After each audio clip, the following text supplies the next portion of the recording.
नमस्कार दर्शकों, आज मैं आपको सुनाऊंगी सफला एकादशी व्रत कथा। महाराज युधिष्ठिर ने पूछा, हे जनार्दन, पौष कृष्ण एकादशी का क्या नाम है? उस दिन कौन से देवता का पूजन किया जाता है और उसकी क्या विधि है? कृपया मुझे बताइए। भगवान श्री कृष्ण कहने लगे कि धर्मराज, मैं तुम्हारे स्नेह के कारण तुमसे कहता हूँ कि एकादशी व्रत के अतिरिक्त मैं अधिक से अधिक दक्षिणा पाने वाले यज्ञ से भी प्रसन्न नहीं होता हूँ। अतः इसे अत्यंत भक्ति और श्रद्धा से युक्त होकर करें। हे राजन, द्वादशी युक्त पौष कृष्ण एकादशी का महात्म्य तुम एकाचित्र होकर सुनो। इस एकादशी का नाम सफला एकादशी है। इस एकादशी के देवता श्री नारायण हैं। विधि पूर्वक इस व्रत को करना चाहिए। जिस प्रकार नागों में शेष नाग, पक्षियों में गरुड़, सब ग्रहों में चंद्रमा, यज्ञों में अश्वमेघ और देवताओं में भगवान विष्णु श्रेष्ठ हैं, उसी तरह सब व्रतों में एकादशी का व्रत श्रेष्ठ है। जो मनुष्य सदैव एकादशी का व्रत करते हैं वे मुझे परम प्रिय हैं। अब इस व्रत की विधि कहता हूँ। मेरी पूजा के लिए ऋतु के अनुकूल फल, नारियल, नींबू, नैवेद्य आदि 16 वस्तुओं का संग्रह करें। इस सामग्री से मेरी पूजा करने के बाद रात्रि जागरण करें। इस एकादशी के व्रत के समान यज्ञ, तीर्थ, दान, तप तथा और कोई दूसरा व्रत नहीं है।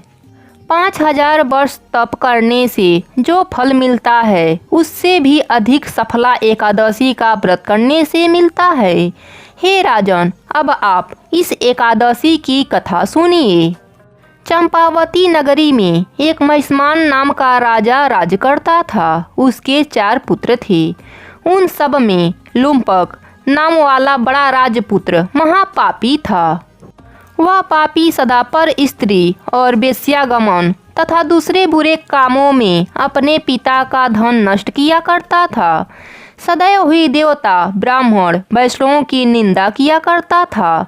तब राजा को अपने बड़े पुत्र के ऐसे कुकर्मों का पता चला तो उन्होंने उसे अपने राज्य से निकाल दिया। तब वह विचारने लगा कि कहाँ जाऊँ, क्या करूँ। अंत में उसने चोरी करने का निश्चय किया। एक दिन वह वन में रहता और रात्रि को अपने पिता की नगरी में चोरी करता तथा प्रजा को तंग करने और उन्हें मारने का कुकर्म करता। कुछ समय पश्चात सारी नगरी भयभीत हो गई। वह वन में रहकर पशु आदि को मारकर खाने लगा। नागरिक और राज्य में कर्मचारी उसे पकड़ लेते किंतु राजा के भय से छोड़ देते। वन में एक अति प्राचीन विशाल पीपल का वृक्ष था। लोग उसकी भगवान के समान पूजा करते थे। उसी वृक्ष के नीचे वह महापापी लुम्पक रहता था। वह वन को लोग देवताओं की कीड़ा स्थली मानते थे। कुछ समय पश्चात पौष कृष्ण पक्ष की दशमी के दिन वह वस्त्रहीन होने के कारण शीत के चलते सारी रात्रि सो नहीं सका। उसके हाथ पैर अकड़ गए।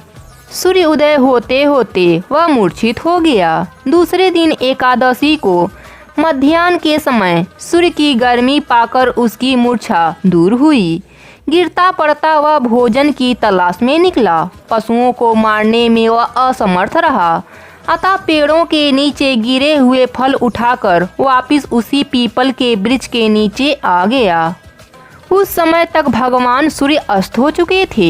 वृक्ष के नीचे फल रखकर कहने लगा, हे भगवंत, अब आपके ही अर्पण है यह फल, आप ही तृप्त हो जाइए। उस रात्रि को दुख के कारण रात्रि को नींद भी नहीं आई उसे। उसके इस उपवास और जागरण से भगवान अत्यंत प्रसन्न हो गए और उसके सारे पाप नष्ट हो गए। दूसरे दिन प्रातः एक अति सुंदर घोड़ा अनेक सुंदर वस्तुओं से सजा हुआ उसके पास आकर खड़ा हो गया। उसी समय आकाशवाणी हुई, हे राजपुत्र, श्री नारायण की कृपा से तेरे पाप नष्ट हो गए। अब तू अपने पिता के पास जाकर राज्य प्राप्त कर। ऐसा वाणी सुनकर वह अत्यंत प्रसन्न हुआ और दिव्य वस्त्र धारण करके भगवान की जय हो कहकर अपने पिता के पास चला गया। उसके पिता ने प्रसन्न होकर उसे समस्त राज्य का भार सौंप दिया और अपने वन में चले गए। अब लुम्पक शास्त्रानुसार राज्य करने लगा। उसके स्त्री पुत्र आदि सारा कुटुंब भगवान नारायण का परम भक्त बन गया। वृद्ध होने पर वह भी अपने पुत्र को राज्य का भार सौंपकर वन में तपस्या करने चला गया और अंत समय में वैकुंठ को प्राप्त हुआ। अतः जो मनुष्य इस परम पवित्र सफला एकादशी का व्रत करता है उसे अंत में मुक्ति मिलती है। जो नहीं करते वे पूंछ और सींगों से रहित पशुओं के समान हैं। इस सफला एकादशी के महात्म्य को पढ़ने से अथवा सुनने से मनुष्य को अश्वमेध यज्ञ का फल मिलता है।